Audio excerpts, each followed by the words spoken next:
9th consecutive day है rescue और search operation का, और लगातार मैसिव लेवल पे ऑपरेशन चल रहा है। आपने देखा होगा स्पेशलाइज्ड मैन और मशीनरी ग्राउंड पे काम कर रही है। Different agencies under the command of army 17 RR rescue चला। अभी जितना भी डेब्री यहाँ पे था, डेब्रिस जो था यहाँ पे पड़ा हुआ, उसको लगभग क्लियर किया है, 90% क्लियर किया है, और उसमें जो डेड बॉडीज़ रिकवर हुई हैं वो 21 थी। अभी जो मिसिंग बॉडीज़ हैं उसके लिए हमारी जो आशंका है वो वॉश आउट हुई हैं और भोट नाला रिवर में है। पिछले 4 दिन से लगातार सर्च ऑपरेशन जारी है। NDRF, सिविल पुलिस, VDGs और लोकल यूथ क्लब जो लोकल्स हैं, इन सब की तरफ से रिवर के दोनों बैंक्स पे सर्चिंग जारी है। केवल 2 बॉडीज़ ही रिकवर करने में हम अभी तक कामयाब हुए हैं। अभी चूँकि आपने सुना होगा ब्लास्टिंग भी कंटिन्यूसली जारी है, तो ले दे के मैसिव लेवल का एक सेटिस्फैक्ट्री रेस्क्यू ऑपरेशन जारी है। लेकिन आज तक एक एक्सपीरियंस है हमें इस रिवर का, यहाँ पे जितनी भी बॉडीज़ जाती हैं 2-3% ही मिली हैं, और इस बार भी हमें यही इम्कान है कि बॉडीज़ मिलने के कम चांस हैं। लेकिन हम अपनी कोशिश नहीं छोड़ रहे। आज लगभग 100 लोग गुलाबगढ़ से टुवर्ड्स डैम की तरफ इस वक्त सर्चिंग कर रहे हैं। तो मैसिव लेवल का ऑपरेशन जारी है। जहाँ तक रिलीफ की बात है, रिलीफ में अभी तक सरकारी जो रिलीफ था वो अभी तक बांटा गया। हर डिजीज़्ड जो होता है, जिसके घर में डेथ हुई है, उसको 4 लाख रुपया दिया गया। जिसका घर उजड़ गया 1,35,000 दिया गया। गवर्नर साहब ने अदर देन दिस 1,35,000 एक घर अनाउंस किया है अंडर CSR।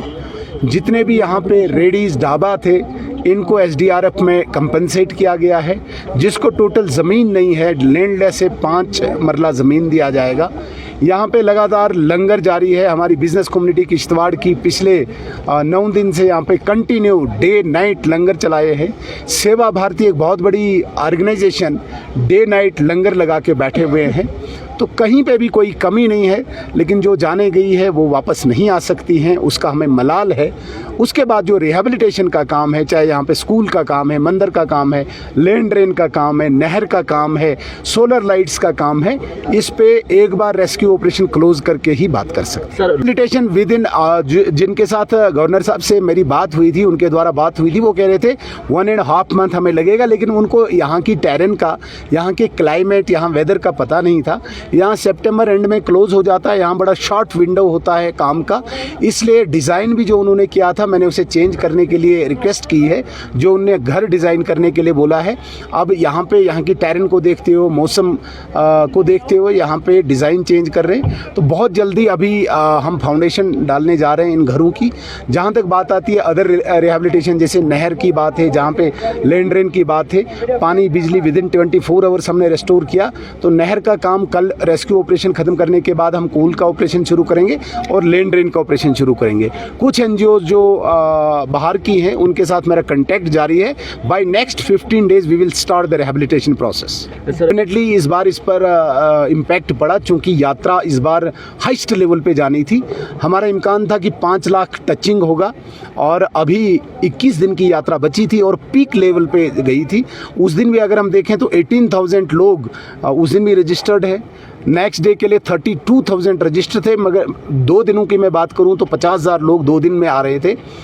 तो ये भी हमारे लिए बहुत बड़ी चैलेंज थी, बट एडमिनिस्ट्रेशन ने कोई कमी नहीं रखी थी। बट नेचुरल जो कैलेमिटी है, इसके साथ किसी की नहीं चलती है, इसलिए यात्रा को सस्पेंड करना पड़ा। यहाँ पे ब्रिज भी टूट गया था। हालांकि मेरी रिक्वेस्ट पे तुरंत ही 17 RR और 23 इंजीनियर रेजिमेंट ने इसको इंस्टॉल किया, बट बाकी अलर्टनेस को देखते हुए अभी यात्रा सस्पेंड है। इस पर बहुत इम्पैक्ट पड़ा, और सिर्फ इतना ही नहीं, लगभग मैं कहता हूँ 200-500 करोड़ की इकोनॉमी लॉस है जो लोग इस पर बिजनेस करते थे। बट नेचुरल कैलेमिटी के साथ टकराया नहीं जा सकता, लड़ा नहीं जा सकता। सर यहाँ के लोग, मैंने जॉब तो चूँकि एक प्रेसिडेंट है, कहीं पे भी नेचुरल डिज़ास्टर में जॉब नहीं मिलता है, लेकिन फिर भी ऑफ द रिकॉर्ड मैं कहूँगा इनके लिए जो जिनके घरों में कोई डेथ हुई है, इनका टेम्परेरी जॉब का भी हमने अरेंजमेंट कर लिया है, विद इन नो टाइम वो भी प्रोवाइड कर देंगे।